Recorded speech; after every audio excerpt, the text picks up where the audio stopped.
অনেকেই আমাদের জিজ্ঞাসা করেছেন আমরা কেন এত ঘন ঘন স্টার মলের ফুড কোর্টে খাওয়ার ভিডিও দিই। আসলে সিনেমা দেখা বা টুকটাক কেনাকাটি করার জন্য আমাদের বাড়ির কাছাকাছি সব থেকে ভালো অপশন মধ্যমগ্রাম আর বারাসাতের মাঝখানে অবস্থিত স্টার মল।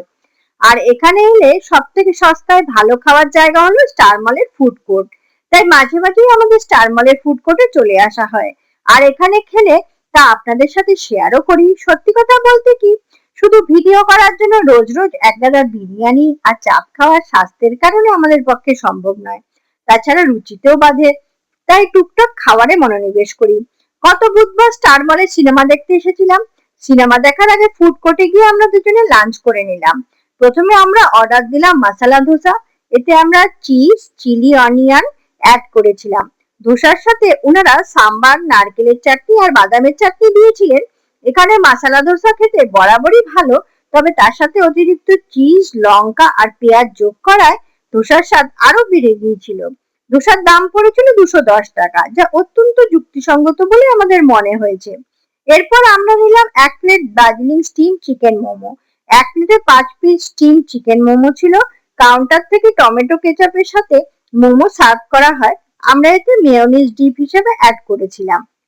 মোমোতে চিকেন যথেষ্ট পরিমাণে ছিল, তবে স্বাদ মোমোর যেমন হয় তেমনই, আহামরি কিছু নয়। 1 প্লেট মোমোর দাম পড়েছিল 239 টাকা, যা আমাদের তুলনামূলকভাবে বেশি বলেই মনে হয়েছে। এরপর আমরা অর্ডার করি 1 প্লেট রাজ কচুরি।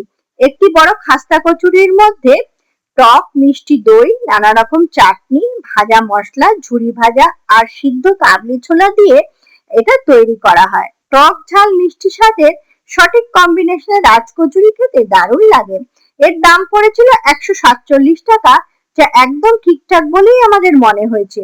সবশেষে নলেন গুড় আর ম্যাঙ্গো ফ্লেভারের একটা করে আইসক্রিম স্কুপ নিলাম। দুটো ফ্লেভারই খেতে ফাটাফাটি ছিল। বিশেষত নলেন গুড় ফ্লেভারটা ড্রাই ফ্রুট সহযোগে খেতে অসাধারণ লেগেছিল। আইসক্রিমের মোট দাম পড়েছিল 302 টাকা, যা আপাত দৃষ্টিতে একটু বেশি বলে মনে হলেও গুণগত মান, স্বাদ আর পরিমাণের বিচারে সঠিক বলেই আমাদের মনে হয়েছে। এই হলো আমাদের স্টার মলের ফুড কোর্টে লাঞ্চ করার অভিজ্ঞতা। ভিডিওটা যদি ভালো লাগে তবে একটা লাইক দেবেন, ভিডিওটা আপনাদের নিকটজনের সাথে শেয়ার করবেন, আমাদের ফেসবুকের পেজটিকে ফলো করে আর আমাদের ইউটিউবের চ্যানেলটিকে সাবস্ক্রাইব করে দয়া করে আমাদের পাশে থাকবেন। আবার শীঘ্রই দেখা হবে নতুন কোনো বিষয় নিয়ে, নতুন কোনো ভ্লগে। ততদিন ভালো থাকবেন, সুস্থ থাকবেন। ভিডিওটা শেষ পর্যন্ত দেখার জন্য সকলকে ধন্যবাদ জানাই।